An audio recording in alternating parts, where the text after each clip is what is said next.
Good morning, East High Health Kids. Hope everyone's doing well.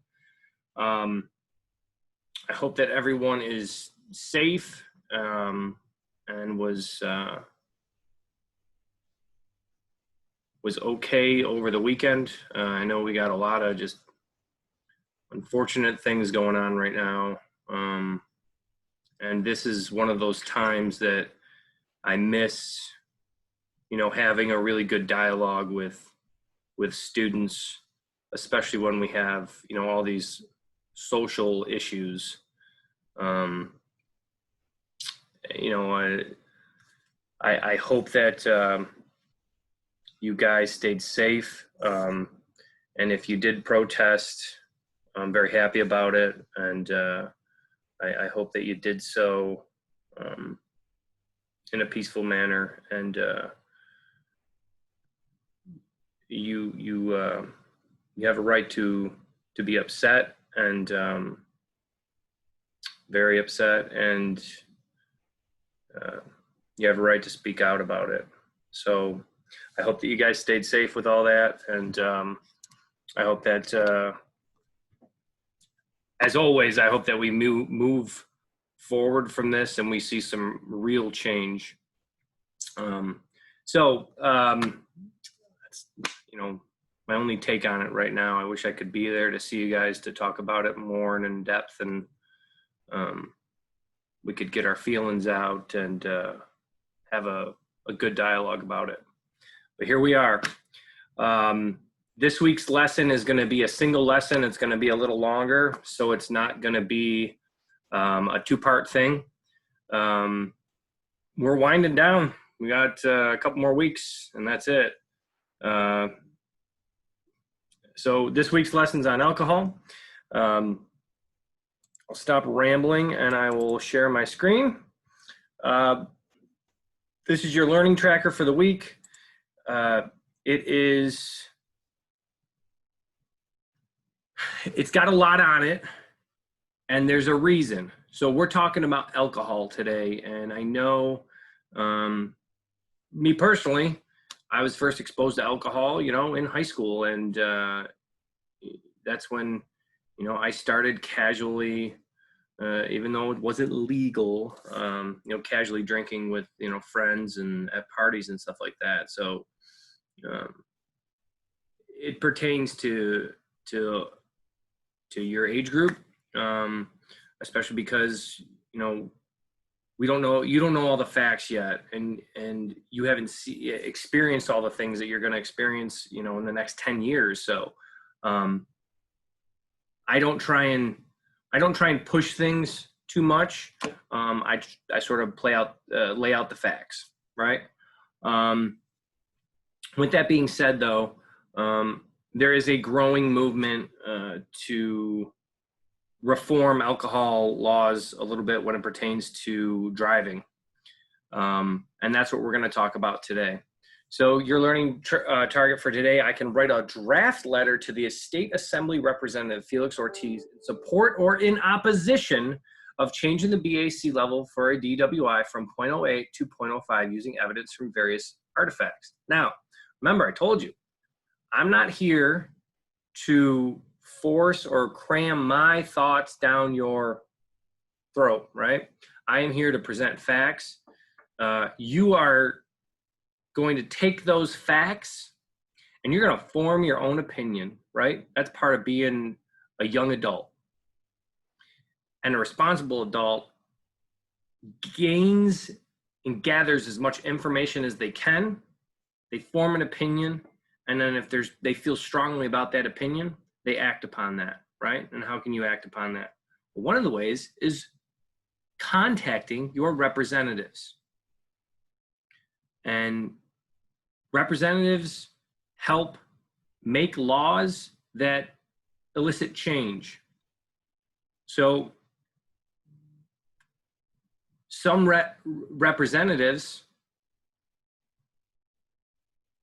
if they're local, we have input over who those people are, how we vote, right?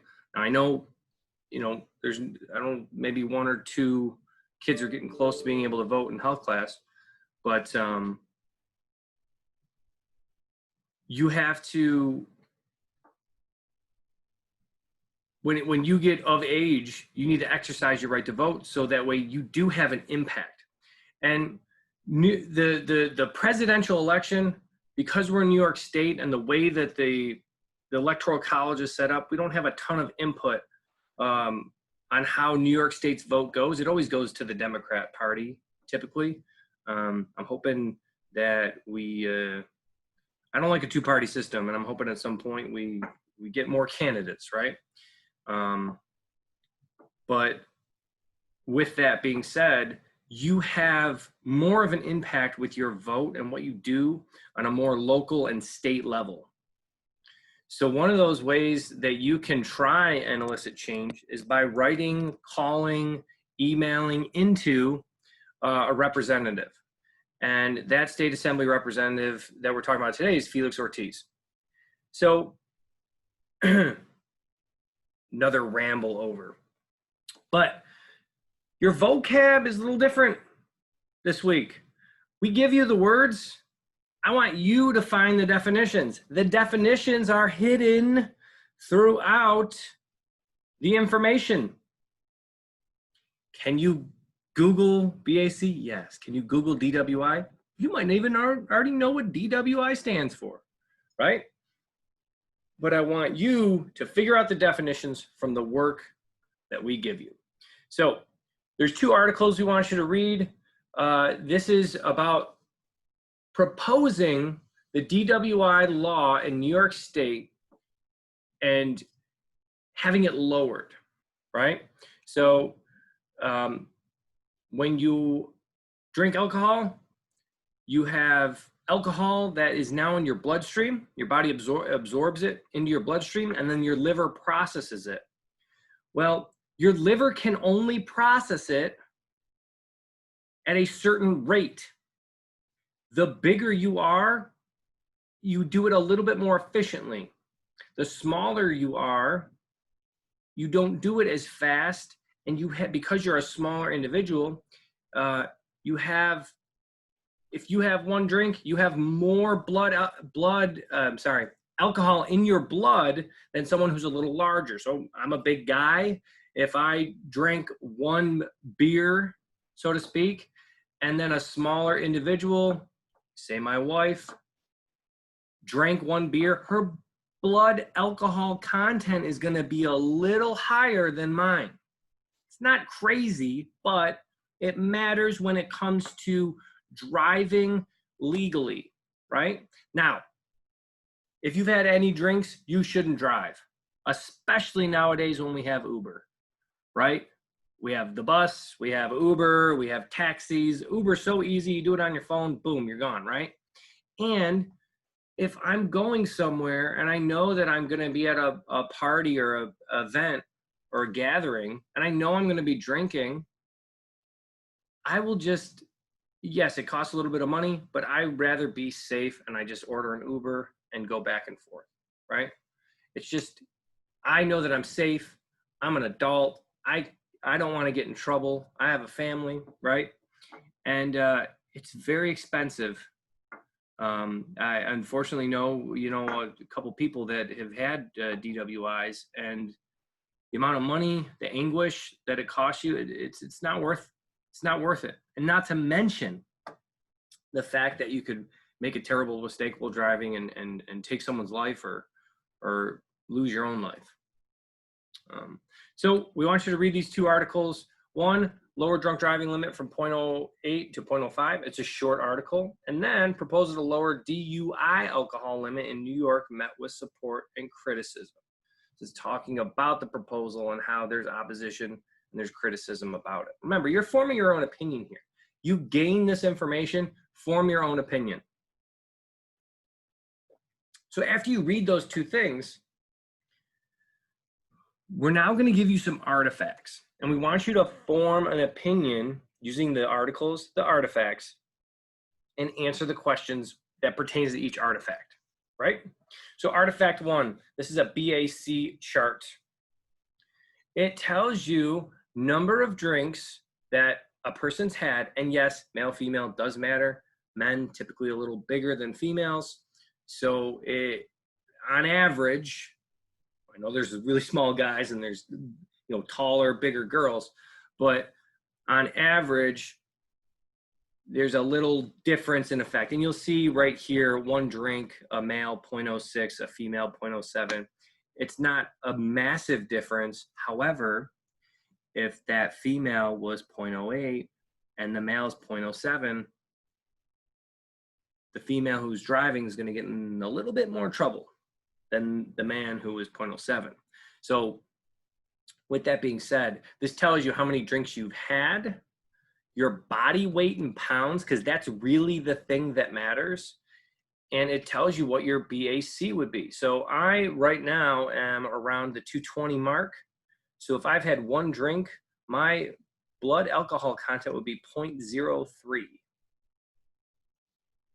If I've had two drinks, it would be around 0.05. And notice there's 3 different color zones. Green, safe driving limit. You're not impaired at all. If you're in the yellow, you have some impairment to your skills. You may not think you do, but you do. And they've done studies on this, that if you've had 1, 2 drinks, you may feel great, but your driving skills are impaired. It's like texting and driving. Oh, I'm a great texter and driver, right? I get the phone set up so it's out of view, and I got one, and I'm just looking back and forth, and boom, right? You're in an accident because you're not giving 100% attention to what you're doing. I always tell people, and I ask them this question before they're about to drive. Can you kill someone with a car? Yes, right? All right.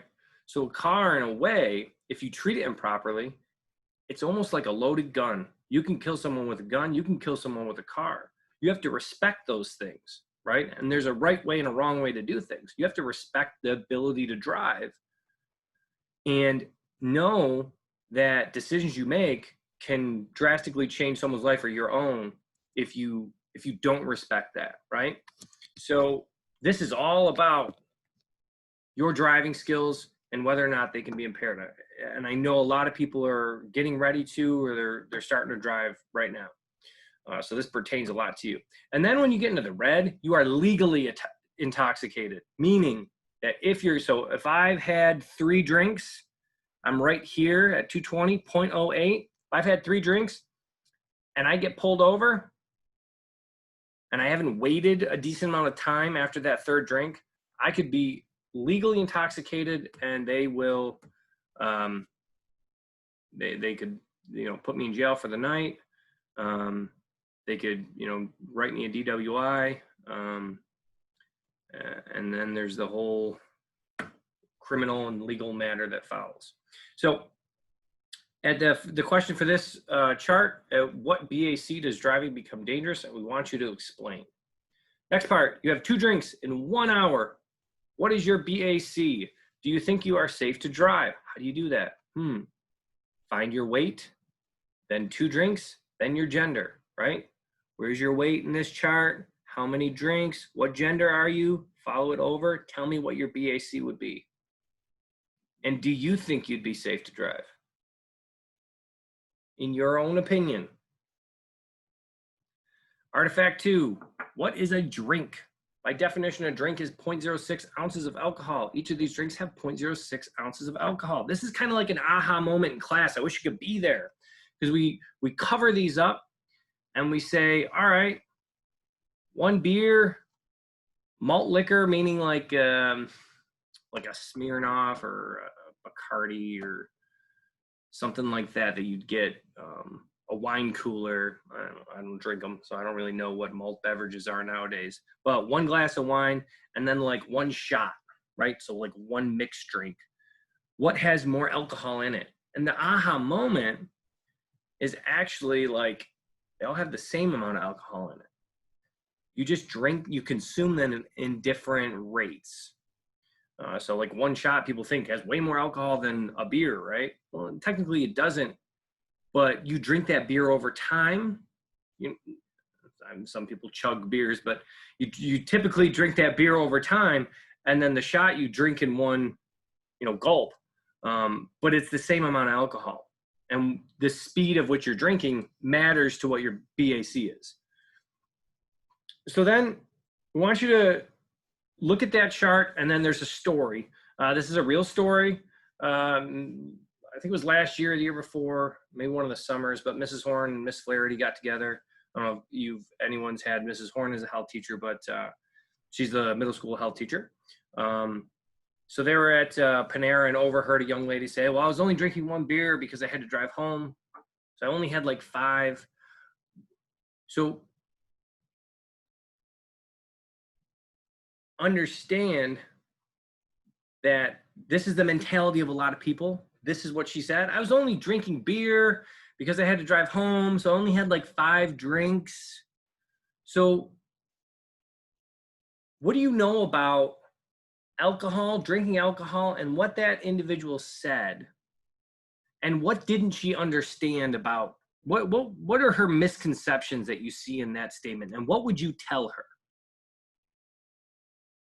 Next artifact, artifact 3, binge drinking. So binge drinking is kind of it's a problem. And you find it a lot in younger individuals. Binge drinking is just, you're drinking to get drunk. You're doing it in a fast amount of time. So I want you to read about binge drinking. I want you to read specifically about who binge drinks and look at the age groups, right? And then I want you to see the predictable effects of being impaired. And we have these things called drunk goggles. And if I was in school with you, I'd give you the drunk goggles and you put them on, you'd be able to, whoa, this is kind of wild. It gives you as much impairment as drinking alcohol does at different levels, right? And unfortunately we can't do that, but this tells you, oh, if I have a 0.08 to 0.10 blood alcohol content, this is what I'm gonna feel: euphoria, fatigue, impairment, imbalance, speech, vision, reaction time, and hearing. Think about reaction time. Think about hearing. Probably affects your driving a little bit, right? And then I want you to answer the question based on that information. If someone is binge drinking by definition, what would their BAC be? And what are the typical effects? So where would someone that's binge drinking fall in this chart? And then what are the effects that you're gonna see with someone that's binge drinking? So then I want you to watch a PSA, public service announcement on binge drinking. Click on it, YouTube video. What are the possible consequences to binge drinking besides what we've been talking about with your driving, right? So what are the other possible side effects or consequences to binge drinking? Think about your life, right? Think about, just certain things that could happen in situations in which you're impaired. The 4th artifact, we talk about New York State DWI laws. And we tell you about what these things mean, what a DWI is, and what it means to sort of get in trouble with that, right? Because a lot of people say, like, well, what's a DWI? What's a DWAI, right? Or a combination. There's something called a chemical test refusal. If you refuse to blow in a breathalyzer, you refuse to, pee in a cup when they take you in, if they are to take you in. And then there's penalties that are associated with that. And these are the penalties listed here for the 2nd, 3rd DWI. So people that really have a problem, they don't just get 1 DWI, they get several, right? And then you get jail sentences, you get license action, losing your license, not being able to drive, and fines. And a lot of people end up going to jail, can't pay the fine. You fine someone $10,000, they're gonna struggle to pay that. And then there's something called the zero tolerance law. So information, after you've looked through all that information, what do you think the penalty of killing someone while driving while intoxicated should be? So I have a little bit of a connection to this. Ex-girlfriend of mine that I dated in high school had a cousin who, when I was dating her, was in jail because she had driven under the influence, and she hit a family and killed the family while driving. That individual did 7 years in jail. You may think 7 years, she killed 3 people. Should it be more? Should it be less? You know, there's a lot of feelings and thoughts on that. So little connection there, and there are penalties, but does the punishment fit the crime? And me personally, I thought that 7 years for taking a family, I don't know if that was enough. And then lastly, there's something called Leandra's Law, which was named in honor of Leandra Rosado, an 11-year-old girl who was killed while she rode in a car with the intoxicated mother of one of her friends. Leandra's Law amended the vehicle and traffic law and the penal law to establish a new Class E felony related to driving while intoxicated with a child as a passenger. So this means if you're driving, you're intoxicated, and you have a kid with you. And to require that all individuals convicted of misdemeanor and felony DWI offenses install and maintain ignition interlock devices. So what that is there's actually a device in your car that when you get into your car, you have to blow into the breathalyzer. If you blow over a certain amount or at any amount, I don't know the specifics of it, but if you do that, your car won't start.